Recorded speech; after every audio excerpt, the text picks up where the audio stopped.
Hello, everyone. Today, again, we are going live in our studio. With me are two beautiful ladies from Morocco and South Africa. Let me welcome you both. We have Rababe from Morocco and we have Naz coming all the way from South Africa.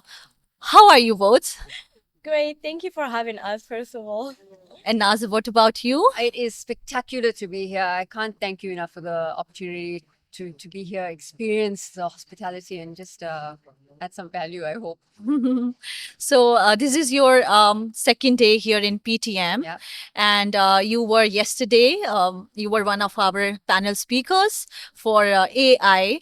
But guys, let me tell you, these ladies are doing wonderful jobs, wonderful fields they have chosen. I mean, whatever is considered for a male in this society, they are doing it. I'm so impressed with what Naz is doing, with what Rababe is doing. So please tell my audience what you people are doing, what your profession is. Cool. Bob, do you want to go first? You can start. Okay, let's do this. I'm first going to share the live as soon as I see it come up on Facebook. Every people are watching. I'm sure it is live on Facebook. What are we doing here? So I was invited to talk on AI ethics, which is a speciality. And being in that field, we were talking earlier on, Adeeba, around being a woman of color, being a Muslim woman, being a woman of faith, and having a strong presence in that industry or area is very important. We do have a voice. We're building capability and capacity. We're also building the intellect and the research mechanisms to go with it. So it's just great to be here and be able to share that. Lovely, lovely. What about you, Rababe? For me, I'm a Moroccan journalist, and I also I'm here representing TTW, Travel and Tour World. We are media partners with the PTM. We are honored to be partners with them, and yeah, it's PTM is amazing. It's like a place that we can experience the Pakistani culture and even other culture Azerbaijan and like Saudi Arabia as well. So it's amazing to have. So you're having great time of your life here in Yeah, PTM. true. Okay. Moving towards you, Naz. You come from this beautiful region of South Africa, and people have misconceptions about this region. I know there have been hard times, dark times for South Africa, and and the beauty of South Africa is how they have emerged out of that time, that those darkest times, and have managed to become strong. They are rising strong. They are competing with the world. So first of all, you have to debunk all those myths. You have to tell what South Africa is. It's a beautiful destination.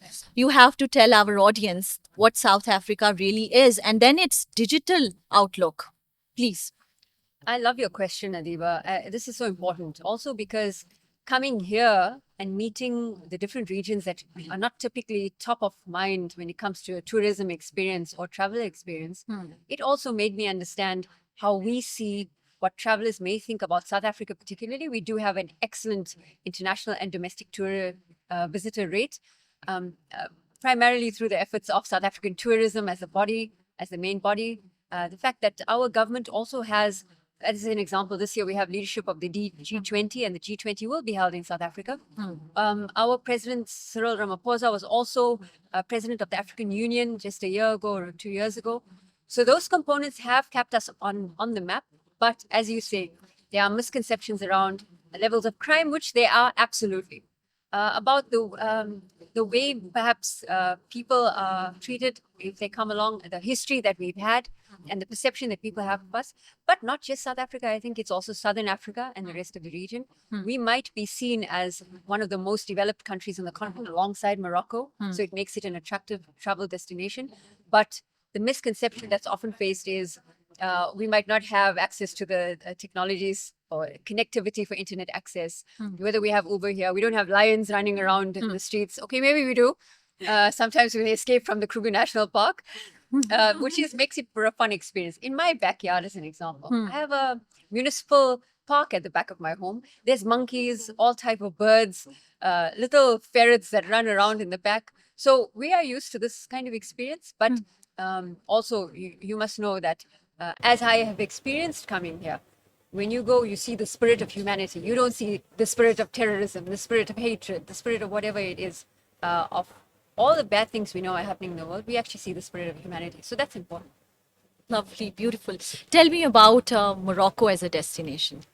Morocco is like a thriving country right now. Like we are going on a direction due to because we are hosting the World Cup, we are hosting the African Cup. So like everybody is like expecting so much from us, and this year we became the most visited country in the whole of Africa, so with more than 17 million tourists. So it's like a big touristic place right now, Morocco. And I love how like before it was just Marrakesh, so people only knew Marrakesh, only knew to go and experience the culture there. But now I see tourists in the economical capital, Casablanca. Casablanca. I Yeah. was coming to that because there is a lady, there is a movie on Casablanca, and the word. I mean, how are they coming up with these exotic terminologies? Casablanca, Chef Shawan. I Yeah, mean, these it are has a so. meaning, Casablanca. Yeah, yeah. And There's a vibe in yeah, these yeah, pronunciation. I mean, you are when you are pronouncing it, it feels so different. So exotic. true. Yeah. Like for Casablanca, it comes from casa, which is in Spanish a house, and blanca is like white. So like in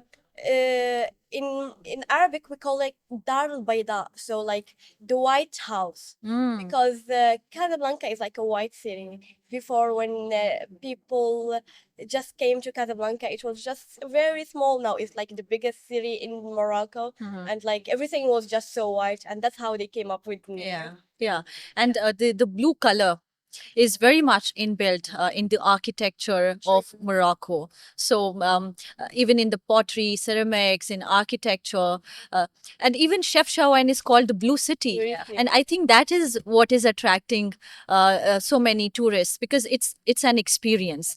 So now, Naz, you tell me, you gave me an outlook of a destination for about Africa. Just tell me what people can experience in Africa as a tourist. What is the niche tourism of South Africa? I'll definitely talk about South Africa as a South African, Yeah. proudly South African. Yeah. But South Africa is one of those destinations that has a multitude of attractions to offer.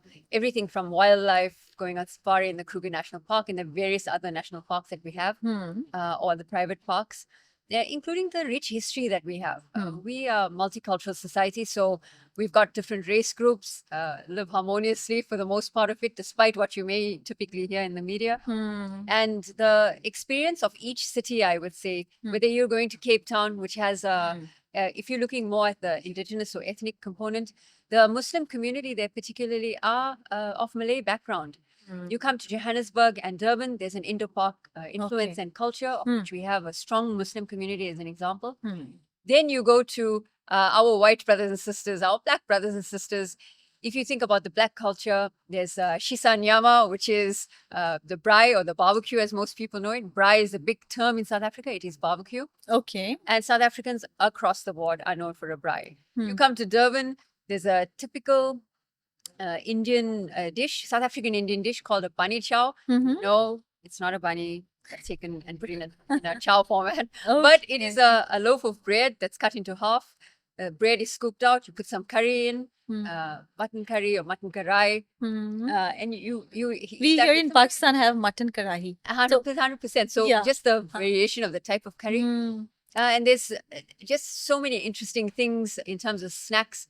As also coming from Indian heritage background, we share a lot of similarities with our South Asian cousins here. So Pakistani and Indian in terms of the flavors, the type of food. Perhaps it's a little bit different with whether we use heavier creams or a lot of coconut or nuts, but it is a lot of similar type of food. So extremely interesting, and we have a strong history as well. So a lot of heritage sites like Cradle of Humankind, Table Mountain in Cape Town, who can't forget Table Mountain. In KZN, which is KwaZulu-Natal, there's the Drakensberg Mountains, which is a heritage site as well. And just numerous other areas, too many, including our beaches. which are known to be some of the best in the world. Great for surfing, warm water in Durban all year round. Cape Town, a bit colder waters, but stunning natural mountain range called the Apostles along the Table Mountain range. And they have an excellent route going from the garden route right through to Camps Bay, going down to Stellenbosch, Kirstenbosch Gardens. So just a spectacular all-round fauna, flora. You want to do adventure tourism, there's plenty of that, hiking, swimming, all manner of different type of animals Yes. across the ecosystem that we have. I don't know what else I could say. And warm, friendly people. Yes, yes, and I think that is the one of the important component that why travelers are drawn to any destination. So if you are having welcoming people, everyone would want to be there. And listen, Adeeba, just to add to that point quickly, just the logistics and the practical components of being a traveler. eSIMs are supported in our country. We've got Uber, Bolt, Taxifiers, ride sharing In Africa, you're 100% okay. in South Africa. I know Rababe will talk about this ride sharing in Morocco. That's popular. Yes. Of course, we have Wi-Fi capability. The telecoms are almost It's a international. very modern part of the world, That's right? right. It is. So you're not going to have difficulty being there. And of course, you can exchange currency or money anywhere and use leading currency cards anywhere. I think Africa, this part of the region, is leading in technology sector very well. It has advanced very well over the past years. And when you do the researching, when you learn about South Africa, you're blown away by the diversity of the offerings. That's one side, but blown away by the advancement, the advanced outlook of that country. Like digitally, when you see it, they are doing better than any country. The perception that we have about these destinations and what they are in reality, there is like a stark difference in the reality and in the assumptions. So I think this podcast is really going to help people debunk those myths that what South Africa really is, because now the format has changed. People are more into reels and more into learning. So I hope this conversation can really help people understand the true spirit and the soul of Africa.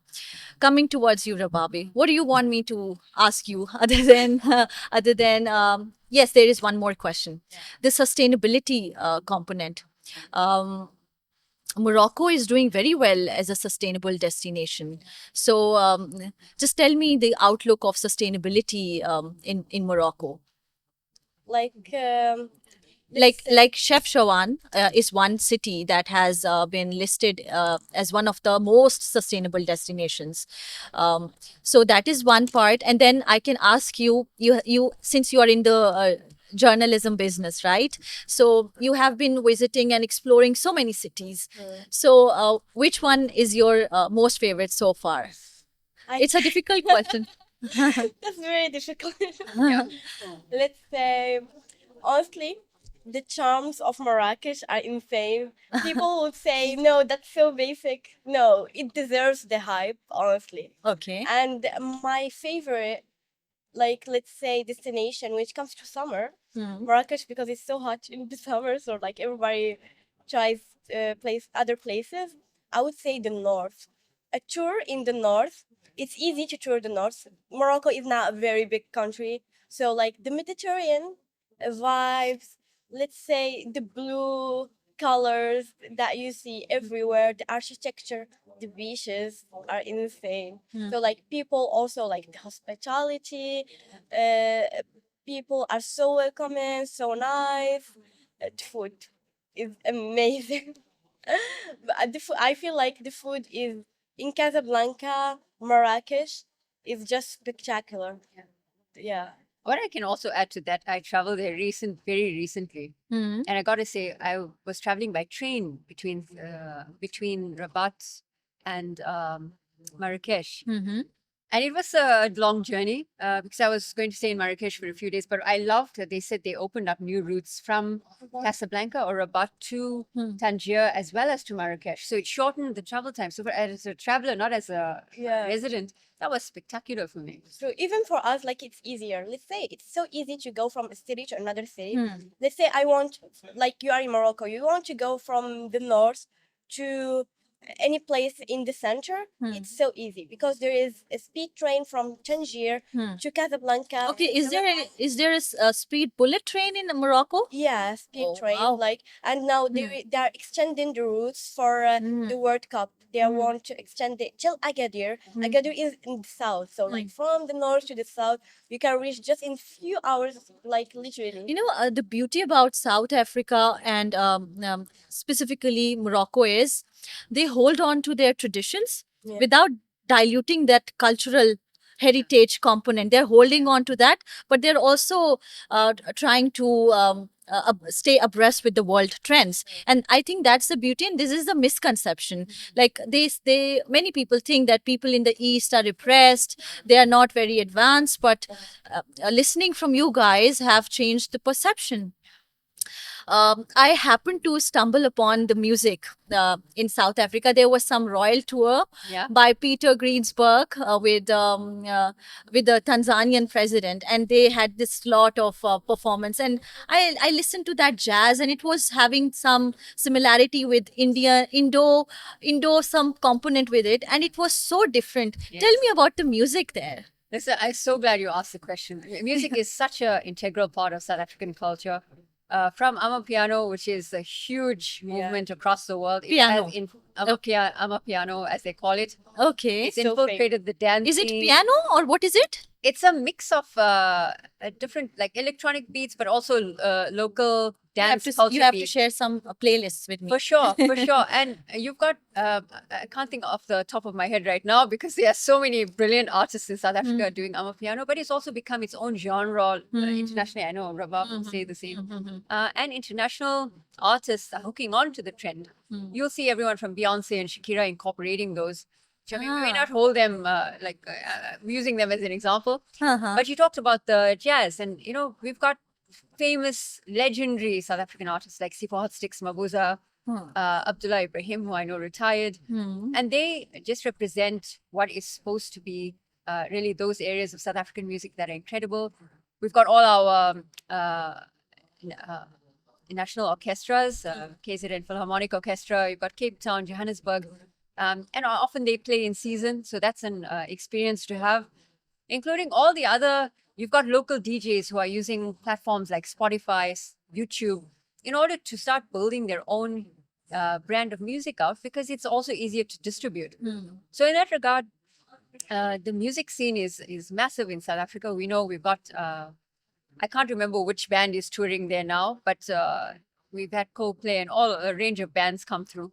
So Green Day, Imagine Dragons were recently there. Chris Brown recently has a concert. They choose, I think, the regions like I Cape know Town none and of them. Who Joburg. is Chris Brown? That was mad and it was massive in Johannesburg. You know, Okay. known for his- He's an African singer. he's a US okay. pop rap performance artist. Oh, okay. Massively popular across the globe. Okay. And he was, I think the shows were sold out from what people were saying. Okay. Just because he was incorporating this. Of course, but also Ah. knowing that we have a very big Indian community. Bollywood is as equally popular, and I know in Morocco it is as well. Bollywood music, movies.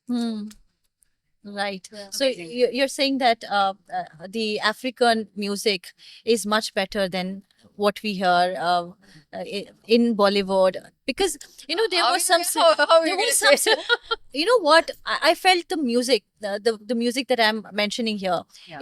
it had some similarity with that 60s 70s era. There was melody in it, and it was beautifully done. Okay, I know what you're asking. I know what yeah. you're asking. And There was melody in it. listen, the different genres of music, what we hear as music today, especially with the what makes pop and hip hop culture now, might not sound like music to us, right? I appreciate good music, so no, I'm not putting that particular type brand of music down that appeals to the younger generation. There it seems repetitive, that there's no melody involved. I suppose it's for each generation there's a type of music, but Yes. if you think about the cultural music that represents each from a tribal perspective and indigenous perspective. I mean, look at Qawwali as an example. Qawwali here in Pakistan is the national, I would say, national music of choice. Qawwali, National yes, representation of the culture. Hmm. But it is a big component of back home for us in the Indian community. As are bhajans or satsangs with the Hindu community back home, because we have a mix of Christian, Hindu, and Muslim in our Indian community. So it's fantastic. Thank you, ladies. I had lovely time chatting with you both. See you around. Yeah, thank you so Brilliant. much. Thank you, Adeeba. Thank you, Naz. Brilliant to Thank be you, here. Rabab.